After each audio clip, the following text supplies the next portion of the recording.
Very good evening and a warm welcome to your weekend edition of Primetime News on TV1. I'm Zeenat Musafa, joined by our news interpreter for tonight, Taraka Gabriel.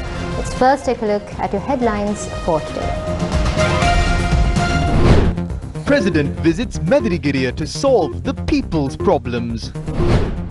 Discussion on East Container Terminal fails. අභියෝගයට ලක් කරනවා cabinet සංදේශයේ සඳහන් කර කරුණු සාවද්‍යයි කියලා. 2015 ජනවාරි 8 වෙනිදා ඒ ආණ්ඩුව පත් වෙලා අර ඇණවුම අවලං කරා. හැබැයි ඒ වෙලාවේ කනගාටුවට කරුණු කිසිවෙක් ඒ ගැන කතා කරේ නැහැ. Tuition classes to resume across the island, except in the western province and areas under isolation. A COVID-19 vaccine can be brought to Sri Lanka within 2 weeks. A statement by State Minister Channajaya Sumana. Indian COVID-19 vaccine program begins.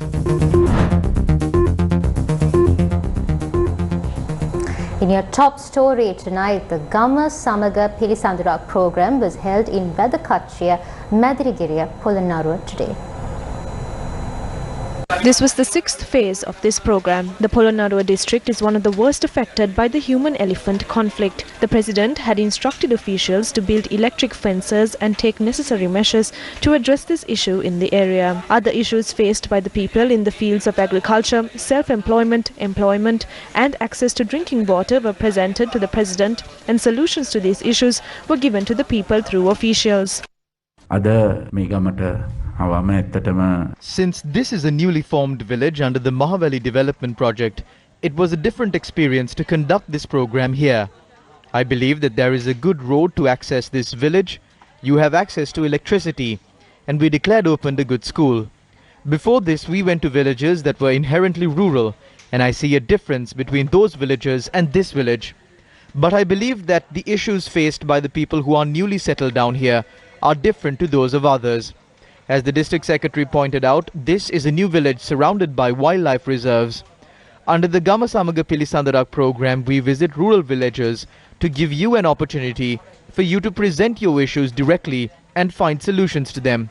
We are providing fertilizer free of charge to help farmers address their issues and to attract more youth to engage in farming. We will also take steps to fix a higher price for paddy.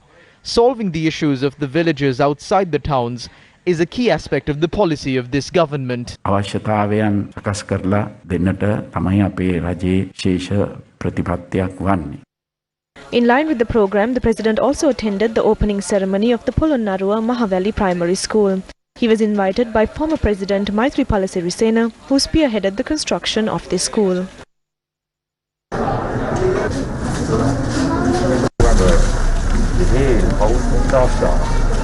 ඒගොල්ලෝ එන්නේ බෑ කිව්වා. ඒගොල්ලෝ කිව්වා ඒගොල්ලන්ට වාසනේ විශ්වයෙන් එන්න බෑ එහෙම ඉඩම් දෙන්න කියලා. ඒ ගමන ඒගොල්ලන්ට දෙහෙන් දුන්නා. එතකොට මේ ප්‍රොජෙක්ට් එක මේ පොළොන්නරුවේ ආයේ වාසනාවට සම්පූර්ණ ලැබුණා. ඉතින් ඒක නිසා සම්පූර්ණ ජනපදයේ හදලා මේ දැන් අපේ ගානනේ ඉඳලා තියෙන්නේ. මෙදිරිගේ දැන් මේ කොහාටද මේ මායින් ඉන්නේ මොකද? මේ තිබුණානේ හබ. අන්තලේට ළඟයි. අන්තලේට ළඟයි. ව්‍යාපාරේ වතුරේ මෙඩිකල් කිස එක තමයි තියෙන පේරමඩුව කියලා එක අන්තලේ පැත්තට තියෙනවා. අරහෙන් එනවනේ කිලෝමීටර් 100කට වැඩි එන්නේ. ඒ ළමයිත් මෙහාට ගේනවා කියලා පාලම හදනවා. නැත්නම් ඒගොල්ලෝ මුරේ යන්න. The human-elephant conflict. For years, many people in Sri Lanka have been suffering because of this conflict. The loss of life, both human and elephant, is insurmountable. Another unfortunate incident in this conflict that seems to have no end was reported today.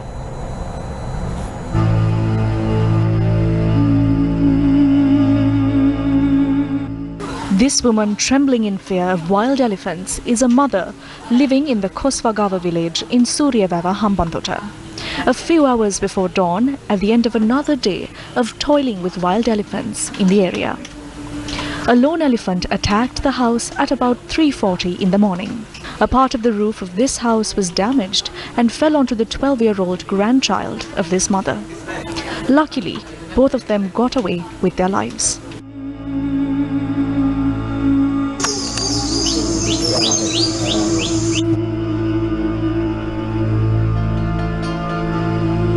කඩනකොට මේ එහෙම මැංග උඩට වැටුණා. වැටෙනකොට දාන්නේ. ඊට පස්සේ දරුවා ගියාද කියලා බලනවා දරුවා මේකේ යට වෙලා. දරුවා යාන්තම් අර ගැඩුවකට දෙක අයිනේ තියාගෙන දරුවා ගත්. ඒ දරුවට තීනන කොන්දේ තුවාල වෙලා නේ තින්නේ. මන්නම් පැනලා දිව්වා අම්මා විතරක් ඉරලා හිටිය. ඊට පස්සේ මේගොල්ලෝ එළුවා අලියයි ආච්චි විරට.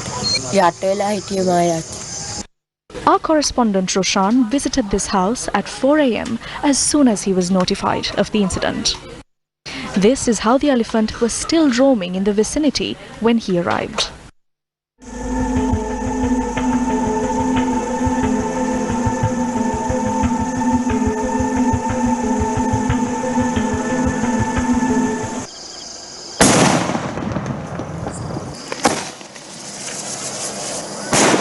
The villagers lament that although the Wildlife Office in Madunagala Hambantota was notified of the threat posed to their lives by wild elephants in the area, the stories of their plight have fallen on deaf ears.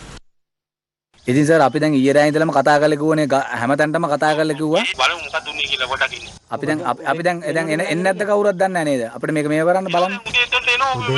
උදේ කියන්නේ sir ඊයේ රෑ sir පැය දෙකක් විතර මේ මනුස්සයා ගේ ඇතුළේ වෙලා අලියා ඉද්දි ගන්න බැරි කියලා අච්චර කියද්දි කවුරුත් මෙව්වේ නැහැනේ සර්. ඉතින් ඔයිට වඩා දෙයක් වුණත් ඔහොම තමයිනේ සර්. හරි උදේ ඒගොල්ලෝ අනිවාර්යෙන් දෙන්නේ මොකක්ද උනේ කියලා පොඩ්ඩක්. උදේ ඩැයිල මොකක් බලන්නේ sir? The lone elephant left the village at about 6 in the morning. Last year, 4 people were killed by wild elephants, and the human-elephant conflict claimed the lives of 10 elephants in Suryavava Hambantota during the same period. In a bid to look for solutions to the human-elephant conflict, the Gammatha initiative conducted an investigative study centered around the Hambantota district in 2019. This study, that was conducted in a large number of villages, was conducted with the assistance of the Wildlife Department of the Peradeniya University and the Civil Defence Force. The study identified damages caused to water sources in the area, illegal constructions and clearing of forest lands as the core reasons for the human-elephant conflict. Education is a fundamental right of children. Scores of children in Sri Lanka continue to suffer and struggle to get a proper education due to inadequate facilities at their schools. This is only one such story from Dimbulagala. This is the Dhamminda Mahavidyalaya that falls under the purview of the Dimbulagala Education Zone. There are 450 students here, studying from grade 1 to 11. There are also 50 teachers. The students cannot study at this school when it rains. The roofs of these buildings are broken and the doors are in ruins.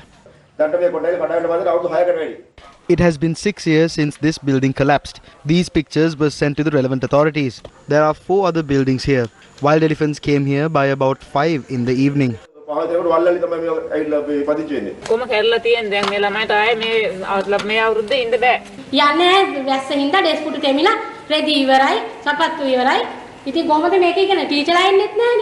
The parents point out that even the teachers here don't have a place to stay, as the teachers' quarters are dilapidated.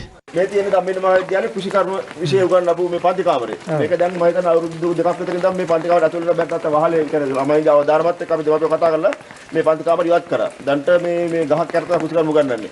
Although facilities like a pool are but a dream for the students here, ironically, the state of the school premises allows nature to create a pool naturally. ඉතින් කොහොමද කියන්නකෝ මේ අපි මේ ළමයින්ට හොඳ අධ්‍යාපනයක් දෙන්න මේ ගුරුවරු හොඳ මානසිකත්වයෙන් ඇයි මේ බලදාරින්ට පේන්නේ නැත්තේ කොහොමද මේවා පිළිසරත් කරලා වෙන කාටද අපි කියන්නේ අපේ හදම් හොඳ යහන මේවා කියනකොට කියන බලදාරින්ට ඇහෙන්නේ නැද්ද අපේ දුක තේරෙන්නේ මේ දුප්පත් අපිට විතරයි.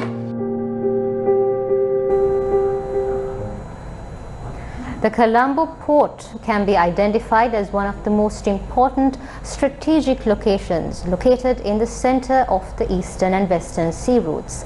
It has already been proposed to hand over a 49% stake of the East Container Terminal to the Indian Adani Group.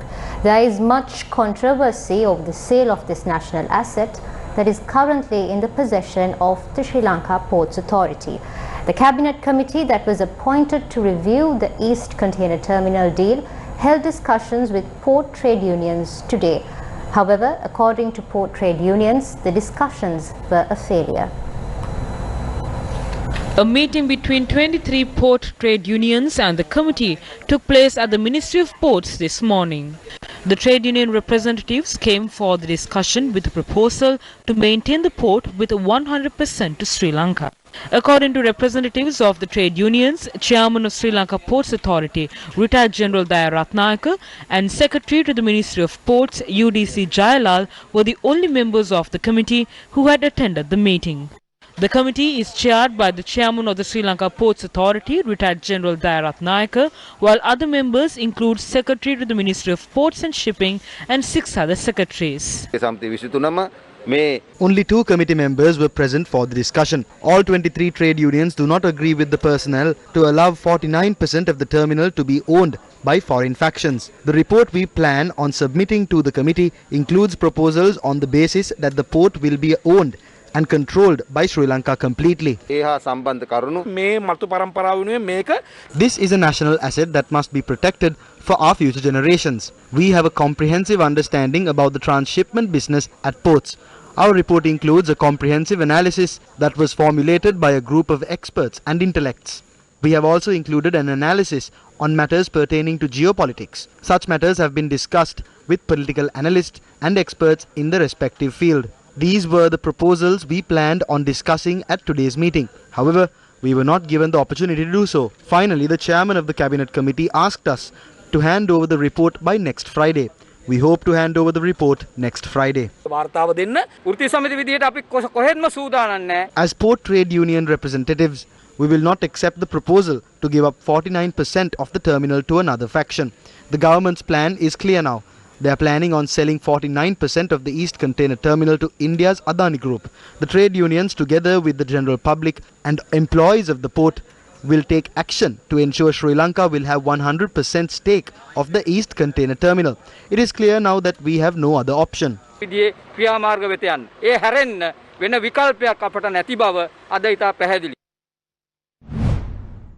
Meanwhile, the Port Trade Unions Collective held a special meeting today to discuss its future plans. Sri Lanka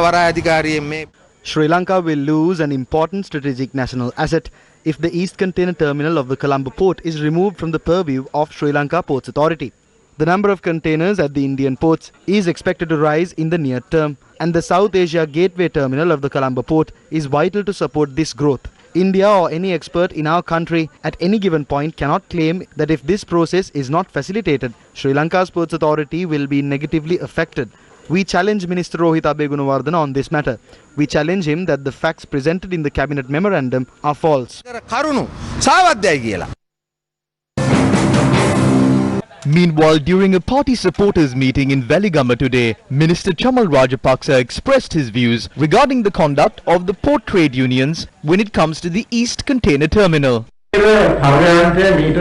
Construction of the East Container Terminal began when I served as the Minister of Ports and Aviation. Upon the instructions of Mahinda Rajapaksa, we had planned on setting up 3 gantry cranes back then. However, by the time the gantry cranes arrived in the country, there was a change in government. The gantry cranes were due to arrive in mid-2015. However, the new government was elected on the 8th of January 2015. A few days later, they cancelled the order that was placed for the gantry cranes. It is disappointing that no one spoke against such a decision back then. The trade unions of the SLFP and the SLPP, who are protesting at the port premises currently, remained silent on this matter back then.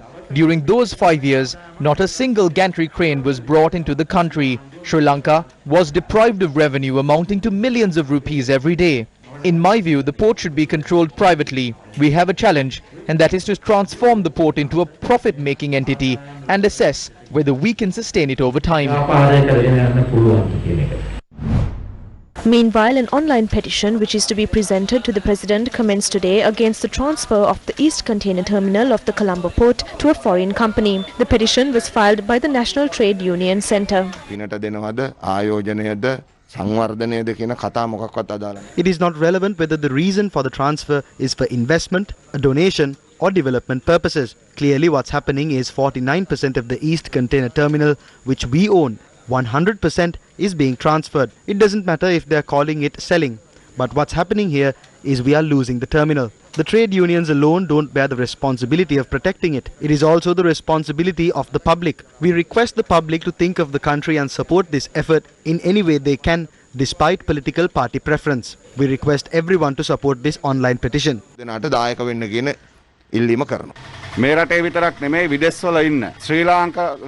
This is an opportunity not only for Sri Lankans living here, but also living abroad as well, to stand against the selling of this national asset. This is a national asset. While we are signing this petition, the East Container Terminal is earning in dollars. The East Container Terminal is loading and unloading goods to ships as we speak. What we are about to lose is a terminal like that, which earns in dollars. The decision of handing over the East Container Terminal or not is the decision of the Sri Lanka Ports Authority. It can earn more than $250 million for a year. The decision government is going to take today is a national crime. The final decision with regards to the terminal lies with the Ports Authority. We would like to say to the people who voted for this government to not sell off national assets, that this government has taken the decision to transfer 49% of the terminal to the Indian Adani Group.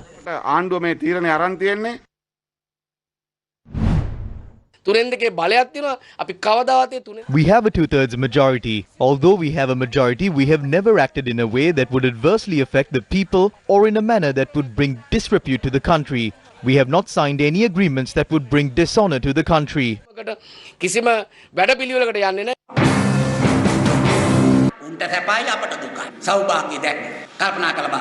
They are enjoying and we are sad. That is the vistas of prosperity. Think about it. These leaders have secured unlimited powers and now they are looking towards amassing more and more wealth. So how can we save our country? They are trying to give the East Container Terminal to India. Has India ever sold any of their ports to foreigners? No, they haven't. Has China sold any of their ports to foreigners? No, they own all of their ports. We have a group of rulers who are selling all of this. We are selling our resources. They are amassing more resources. This is the same thing that happened in the past. Sustainable development. The South Container Terminal was given to China. The East Container Terminal will be given to India. Will you leave nothing for us?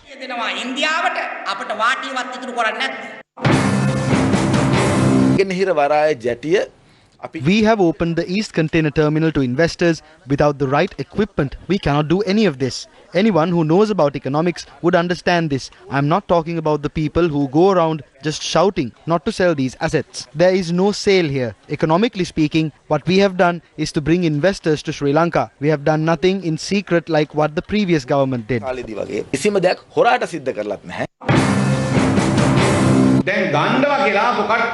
The people who came into power to take back our assets are now forcibly giving them away. The people of this country are against this. The Ports Authority will only have to hold a lamp for the ships that dock at the Colombo port in another 7 to 8 years. They will have no other job. They are handing over all the ports in Sri Lanka.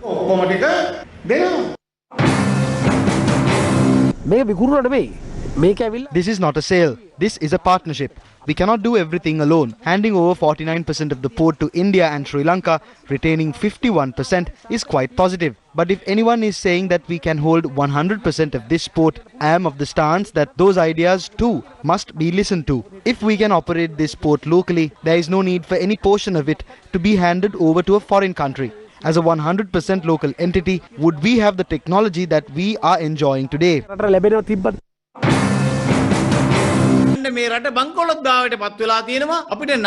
The country is bankrupt. We cannot pay our loan premiums. Place an advertisement and call for local companies to purchase this 49% stake and operate this terminal locally. And there will be many local companies that will come forward to purchase this stake. If a company from Sri Lanka can invest $1,000 million in the port city, why can't they invest $500 million in the East Container Terminal? Give this to a local company. Then the government will have a 51% stake and the rest will be owned by local companies. That is what we want.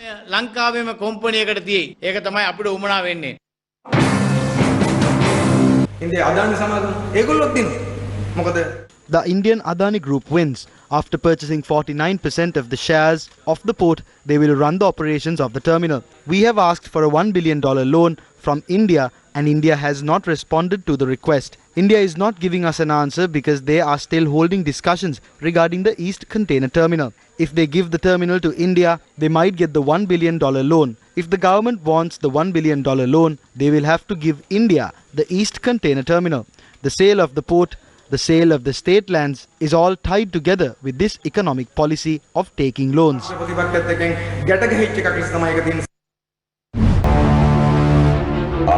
greatest national resource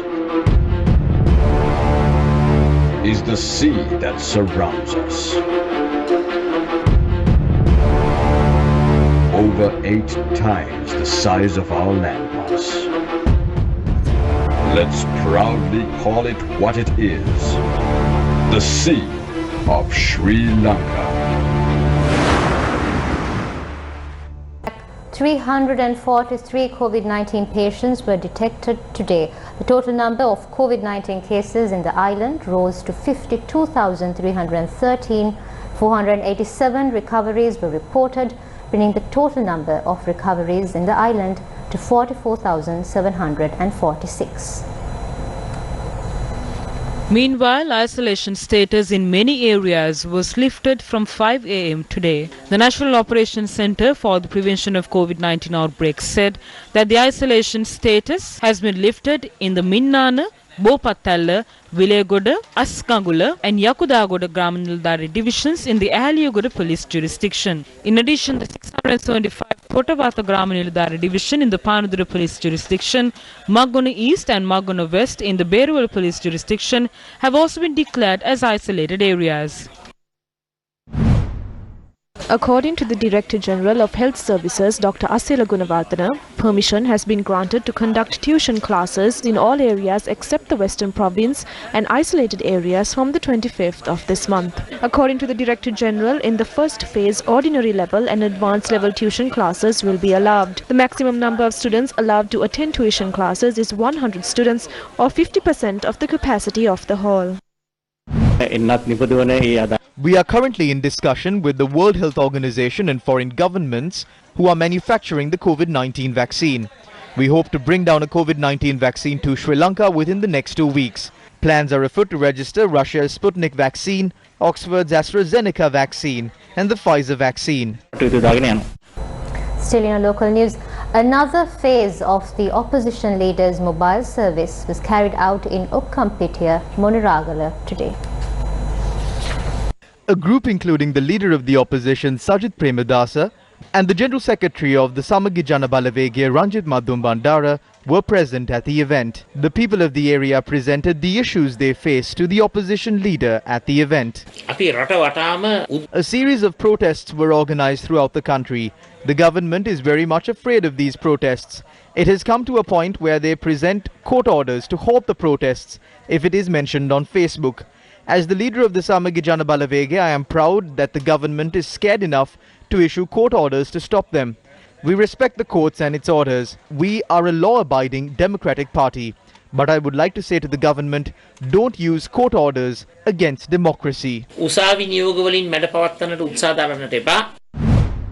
A demonstration was organized by the Samagi Jana Balawegaya in Okkampitiya today to safeguard the freedom of speech in the country. It was called off after the police intervened. The protest was earlier scheduled to take place at the Vellavaya town. However, a restraining order had been obtained to prevent the demonstration from taking place. At around 6:30 this morning, I received a court order from the officer in charge of the Vellavaya police. The order does not allow us to stage the protest in Vellavaya.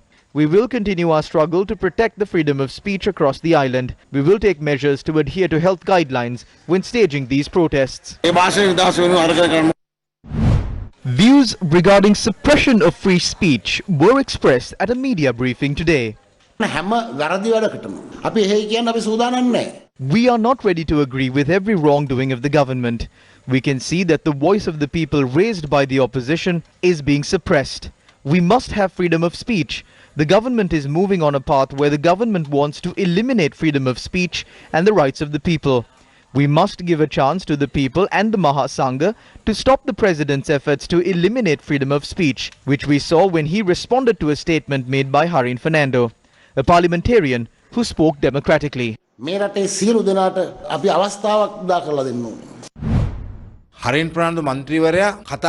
MP Harin Fernando spoke only the truth about the reality. However, instead of addressing such issues, the president only responded in a threatening manner. This was fear embedded in that threat. Such remarks that threaten freedom of speech cannot be taken lightly. MP Harin Fernando had written to the IGP about this. However, to date, he has not received any response for his request. Such actions are a threat to those who are not obedient to the government. Meanwhile, local government representatives of the Samagi Jana Balawegaya staged a protest in the Badula town yesterday. They demanded for the freedom of speech to be protected both inside and outside of Parliament. The MPs from our party who are elected to Parliament must have complete freedom of speech. Parliamentarians must be able to freely express their views both inside and outside of Parliament. If anyone is obstructing that, it is an assault on democracy. Local government representatives of the Samagi Jana Balawegaya along with party supporters staged a silent protest in the Maravilla town yesterday. We must all have freedom of speech. This cannot be differently administered to members of the government, opposition and other groups. Harin Fernando spoke in Parliament because he has the right to do so. Meanwhile, a silent protest was staged at the Handala Junction yesterday. The protest was staged by local government representatives of the Samagi Jana Balawegaya and party supporters. News First.